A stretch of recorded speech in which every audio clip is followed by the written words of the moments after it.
Hey, so I'm back. It's been a while, I know, since I posted my last video. After I did the bass guitar, I decided that I wanted to isolate the guitar parts so to try and get them bigger. Uh, and to do that, I wanted to put them in the vocal booth, but I didn't have a vocal booth. So I started the process on getting that done, and what a process it was. Let's have a look at how that went. So it was time to build the booth. I looked online and found that the best way to build a frame was with PVC pipe. I got that right this time. So I went with that. So it was actually hard to find some connecting joints for this thing, but I managed to find them and redesign my frame. So a big part of my design was portability. I really wanted to be able to take it apart and put it back together. So I didn't glue the joints together so I could easily take the pipe apart, and I also designed it so the foam inserts went into the corresponding squares, so I could just take it apart and put it back together. The most surprising thing I found about this frame was the cost. This frame cost me about $200, and that's just the start. So the foam insulation was the biggest challenge to this thing by far. I originally wanted some 4x8 sheets, like I mentioned earlier, of the pink or blue insulation that I see all the time at work. But do you think I could find it? No.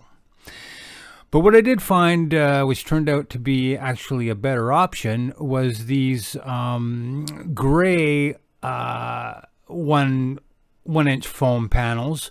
The problem is they came in 2x8 sheets.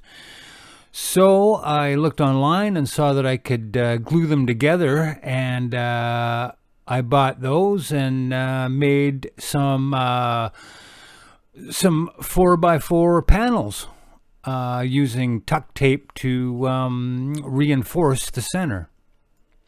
Now the glue I used was Gorilla, and I had to buy some more and ended up with Elmer's, and it didn't work as good. So I would highly recommend the Gorilla Glue if you're going to try this project. So once I had all the foam panels built, it was time to install them into my frame. I cut them all to size so that they would sit independently within that space, but then secured them with tuck tape. Seems to work really well and facilitates my portability agenda that I had. The cost of the foam was another couple of $100, but it was starting to make progress, and I was happy about that.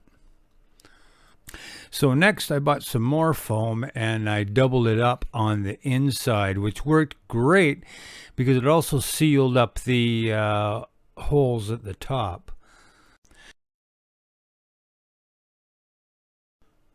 So that's what I've got so far. The next plan is to encase the thing in carpet.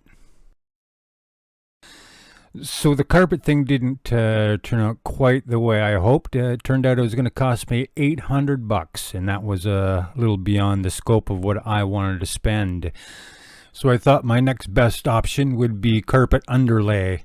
That was going to be $250, which was much better. Now, although the price was much better, it did have its problems. Nothing really likes to stick to either side of carpet underlay, so I had a lot of problems trying to stick the Velcro strips that I wanted to attach so I could Velcro the outside and the inside on so they'd be easy to take on and off. However, the Velcro wouldn't stick and everything fell apart, so I had to give it a rethink. So after that epic failure, I decided that I would cut the panels in half to reduce weight and go back to the Gorilla Glue.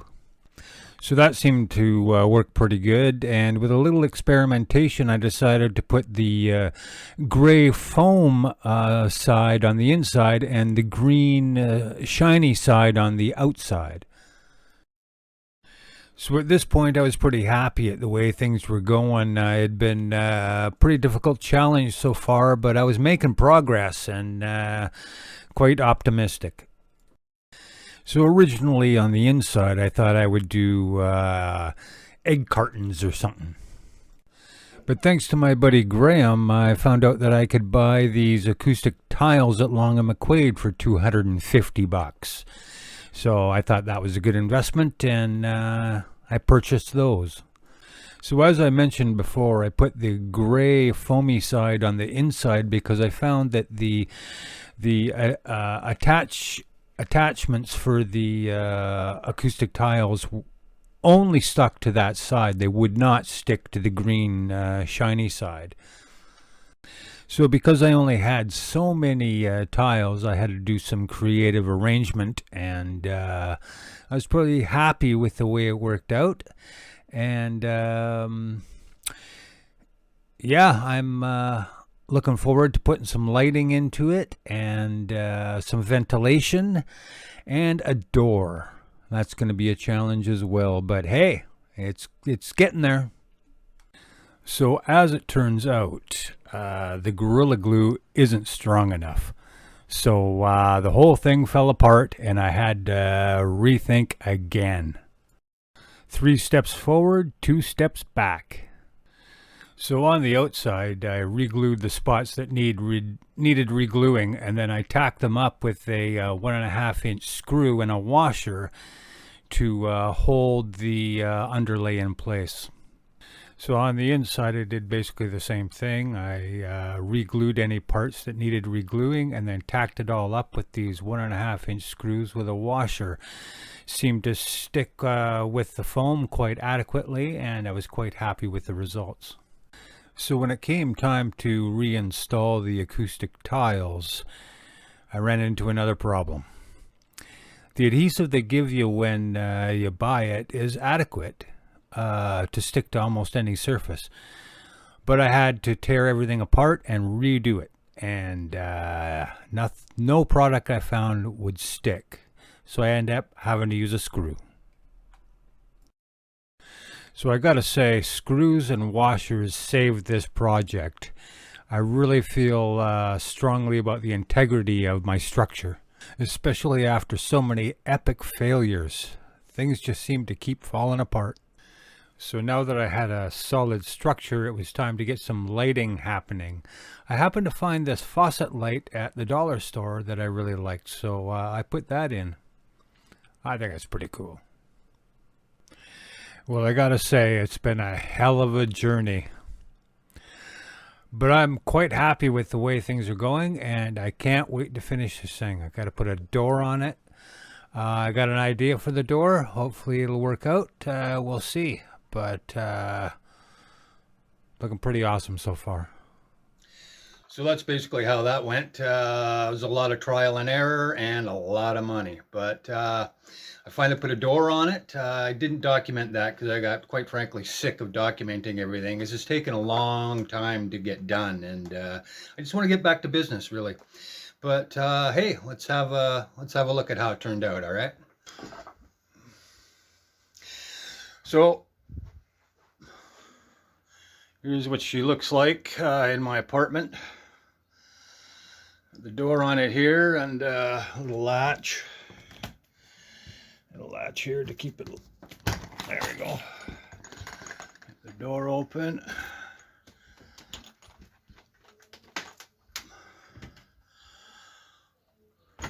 So I got some acoustic tiles in there. I finally got a microphone and whatnot. Music stand. I don't know if it's pretty dark in here, so it's hard to tell, but basically that's what she looks like.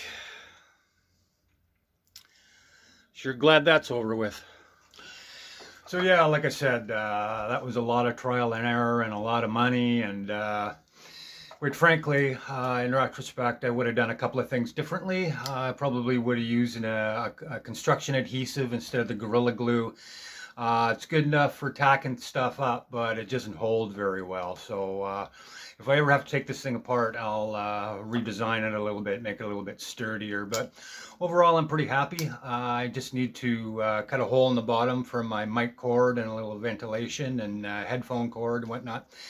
And I'm going to give her a shot. Hopefully this weekend. I'll do a little experimenting with it and see how that goes. I'm sure glad it's over. It's been a hell of a process and quite frustrating at times, but it's done. So back to work. Let's keep going on the Rykamortice homemade album. But before we go, I'm going to play you a bit of how the bass tracks went. Like I said, I'm going to start doing the guitar tracks now and then the vocals and mix it, and then I'll move on to the next song, but I'll be glad when this one's over. But here, let's have a listen to a bit of the bass track, shall we?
All right.